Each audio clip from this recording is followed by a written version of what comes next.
La posibilidad de estar con ustedes. Soy José Antonio Rodríguez Tirado y soy experto internacional en manejo de recursos hídricos.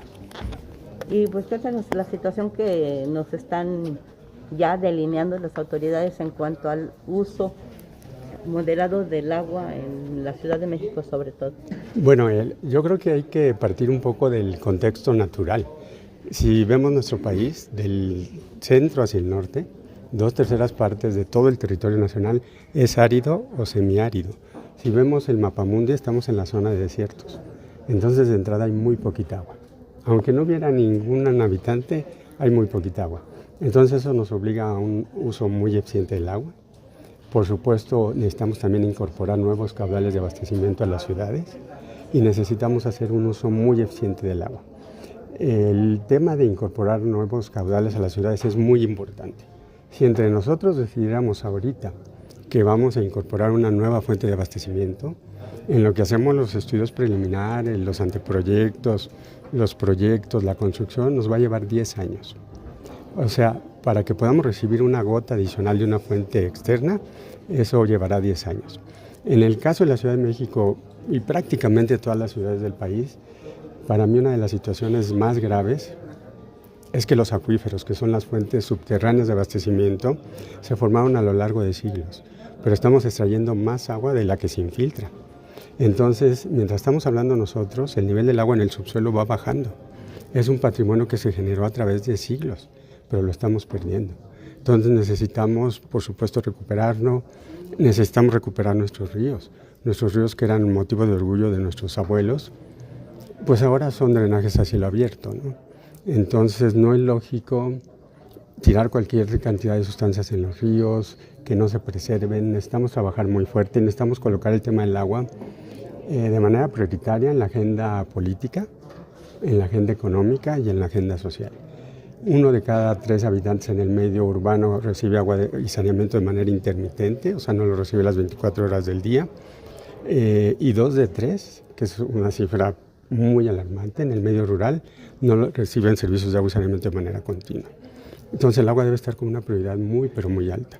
Los mejores resultados los obtuvimos cuando la Comisión Nacional del Agua, que es un tercer nivel, como ocurre con todas las instancias de agua en el país, era una secretaría. Cuando fue una secretaría se obtuvieron los mayores beneficios. Yo soy un fanático del medio ambiente, pero a mí no me hace lógica que el agua dependa del medio ambiente. Me parecería muy lógico que el medio ambiente estuviera vinculado al agua y bien representado. Entonces necesitamos inversiones, necesitamos capacidad técnica. La gente de los organismos operadores, que son los que suministran los servicios de agua y saneamiento en el país, hacen grandes esfuerzos cada día, pero reciben muy poco salario. Entonces, para los problemas que hay en las ciudades, la magnitud de la complejidad de los retos a resolver, la importancia misma del agua, necesitamos de veras hacerles un buen pago, que haya continuidad y que se les refuerce con los aspectos técnicos y económicos que requieren.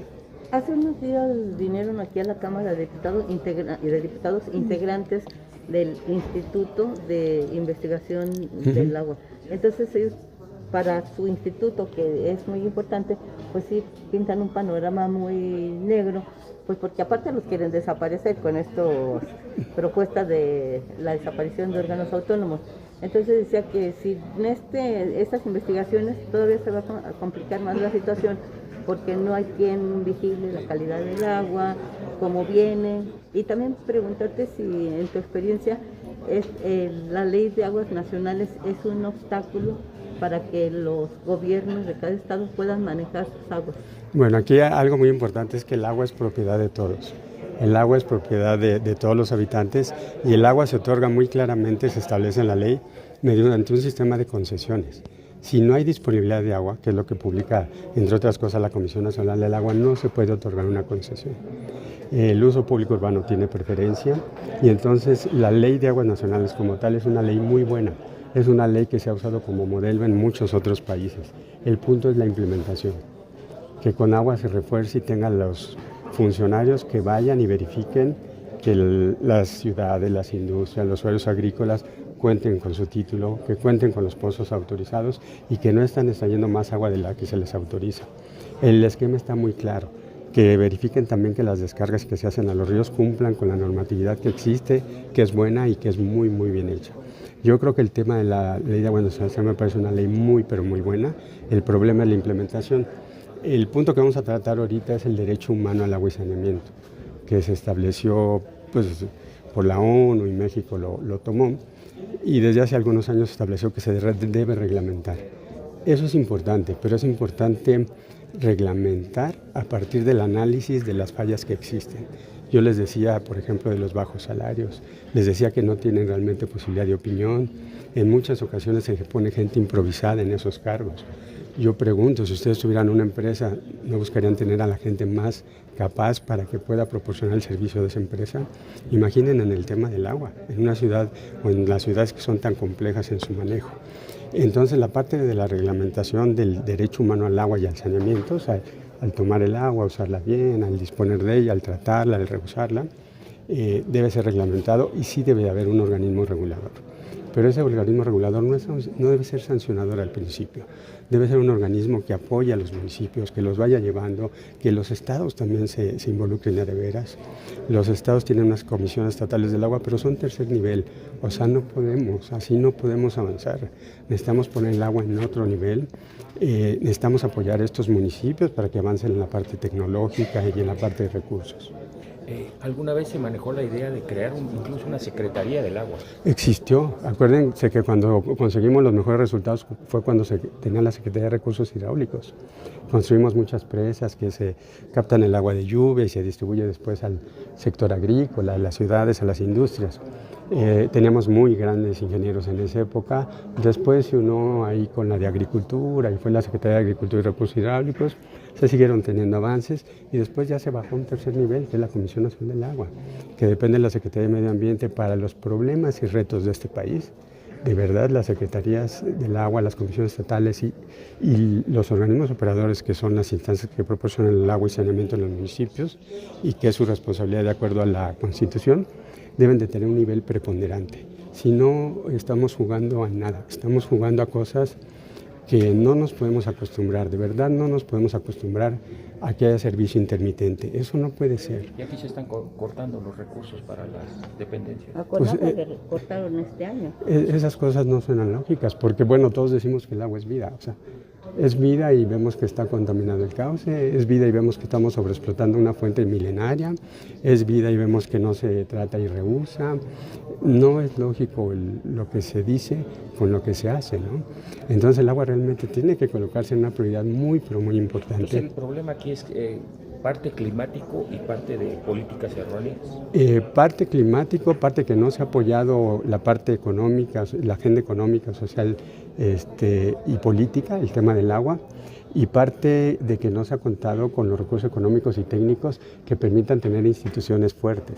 Normalmente el presidente municipal nombra a alguien en el organismo operador de agua y saneamiento, y ese alguien de aquí que le entiende al tema, de aquí que lo asimila, pues ya pasó el tiempo, y la verdad lo único que están buscando es que no haya muchos problemas, que si hay problemas más o menos se calmen, y eso no es lo que queremos. O sea, lo que todos quisiéramos es recibir el agua de manera continua, con la calidad adecuada para poderla tomar, pagar por supuesto por el servicio de agua, que créanme que no es mucho, pagar porque el agua se conduzca, el agua negra, se trate en plantas, se vuelva a poner en el río de manera ya como agua limpia o se reuse. Hay muchas actividades donde se puede usar el agua residual tratada.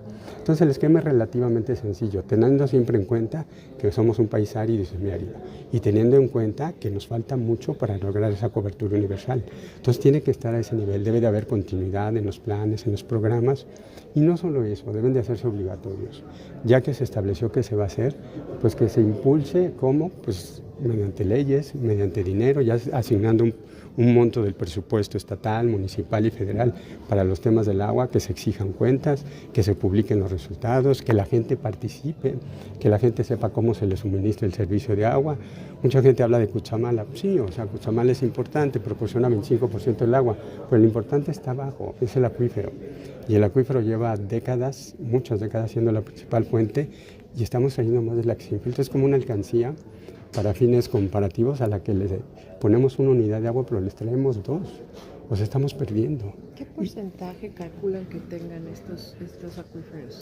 Pues mira, a mí esa pregunta, te agradezco además la pregunta, me hicieron hace muchísimos años en un programa de televisión y yo les dije, desde mi punto de vista ya perdimos. O sea, en el momento en que ya estamos trayendo más agua de la que se infiltra, ya estamos perdiendo. El riesgo en algunos acuíferos es que extraigamos lo que se llama agua fósil, que es agua con contenidos importantes de minerales y que es difícil de tratar. En las costas el problema es que si extraemos más agua empezamos a jalar agua de mar y el agua salina no es muy buena para consumo, hay que tratarla y para la agricultura no es tan buena. Entonces, pero es un balance, ¿no? Entre qué fuentes tenemos, cómo las usamos, cómo nosotros la aprovechamos, cómo sabemos del agua de verdad, cómo la utilizamos muy bien en nuestros domicilios, cómo la valoramos, cómo la pagamos. Entonces es todo un esquema muy interesante. Mucha gente habla de lo que llaman día cero, ¿no? Día cero es supuestamente cuando le abres y ya no sale agua. O sea, yo creo que para nosotros el día cero es ahorita. O sea, ¿por qué? Porque el río está contaminado, porque las fuentes están sobreexplotadas. Así lo debemos de entender. Si no lo entendemos así, no vamos a empujar el tema del agua. Con la experiencia que tiene ahorita, se están haciendo muchos alertamientos de cuidar el agua, se está racionando en muchas colonias. ¿Cómo es la situación? ¿Es realmente grave o estamos apenas en una etapa de que se puede prevenir? Sí es grave y ha sido grave desde hace muchas décadas. Recordemos que, por ejemplo, hablando de la Ciudad de México, Iztapalapa ha sufrido de problemas de abastecimiento y hay razones que lo explican. Los pozos en Iztapalapa no son tan buenos. Entonces el agua que se obtiene tiene cierta cantidad de fierro y manganeso que no la hacen apta para consumo. Iztapalapa, al estar ubicada en el oriente, está lejos de la entrada de Lerma, que fue la primera fuente externa, y de Cuchamala. Que les decía, hablamos de Cuchamala, y Cuchamala es un joven que tiene ya 40 años que empezó a operar. Entonces Iztapalapa está lejos de esas dos entradas de agua. No tiene fuentes de abastecimiento naturales e Iztapalapa fue la delegación, la alcaldía, que más crecimiento tuvo. Entonces eso complicó el sistema. Se había planteado hacer un acueducto perimetral para recibir el agua, de hecho se avanzó, y poderla ir distribuyendo. Pero se debe trabajar, por supuesto, en la detección y eliminación de fugas, en la reducción de consumos y en una fuente adicional. La verdad es que en los temas del agua, mi experiencia es que ninguna acción sobra. Todas son importantes, pero la fuerza la logramos cuando todos realmente cooperamos, todos cuidamos de cosas tan sencillas como que el WC no es un basurero, que las calles no son un basurero, porque esa agua se va a ir al drenaje pluvial y luego es bien difícil tratarla en las plantas de tratamiento. El pretender que aventamos alguna basura al río y no pasa nada, tampoco. Ese río era fuente de abastecimiento, los podemos recuperar. O sea, lo bonito del tema del agua es que todo esto lo podemos recuperar, todo esto le podemos dar la vuelta. Otros países han tenido problemas de contaminación y los han resuelto, otros países han tenido problemas de falta de pago y de una buena medición y distribución del agua y lo han resuelto. O sea, la tecnología existe, el agua no requiere mucho dinero. O sea, ustedes me preguntan a nivel nacional, yo les diría, pues el 0.06% del PIB, si se lo das al agua durante 15 años, vas a levantar el país y lo vas a poner a otro nivel. Ahora recordemos también... ¿Cuánto se está dando, perdón? No, ahorita debemos de estar como en el 0.001, o sea, no, ni siquiera pinta, ¿no? Ni siquiera pinta y eso y el fortalecimiento, ¿no? O sea, yo creo que va a sonar un poco infantil lo que voy a decir, pero yo creo que el presidente municipal, el gobernador y los altos mandos a nivel federal, antes de ocupar el cargo, deben de verdad someterse a un curso de inmersión en los temas del agua. Es decir, a ver, en este país hay niños, angelitos de menos de 5 años, aquí en este país, que mueren porque no tienen servicios de agua y saneamiento. Un solo niño serían muchos niños, pero es más que eso. Entonces esas cosas son las que tienen que hacernos despertar y realmente meter el tema a otro nivel. Hay muchas ciudades donde están muy conscientes del buen uso del agua y lo aplican, pero tiene que ir acompañado de una buena medición, de un cobro adecuado y de esa continuidad que yo decía, de ese perfil adecuado de las personas que ocupan los cargos. Y yo creo que podemos, pero sí se necesita una estrategia muy bien planeada, programas muy claros en cada ciudad, en cada estado, y hacer que esos programas sean obligatorios. Si no, no avanzamos. Y hacer los resultados públicos. O sea, en muchos lados, por ejemplo, el tema del acuífero es muy común. En San Antonio ellos saben muy bien cuál es el nivel del acuífero, saben cuánta agua van a poder extraer en ese momento. En otros países como Israel balancean muy bien sus extracciones y recargas. O sea, nosotros lo podemos hacer. Yo siempre he pensado, si se puede hacer en otro país, se puede hacer en México. Pero necesitamos no solo decirlo, sino que se instrumente en la realidad. Como decía yo, ubicando en la agenda política, económica y social, México, como todos los países del mundo, tiene un compromiso importante, que es un compromiso internacional, para el año 2030 dar servicio de agua y saneamiento a todos los habitantes, en lo que llaman Agenda 2030, ¿no? Pero eso tiene que ver reflejado en inversiones muy inteligentes. La verdad es que si uno mete un peso en el tema del agua y está bien aplicado, puede recuperar 8, 9, 10 en beneficio.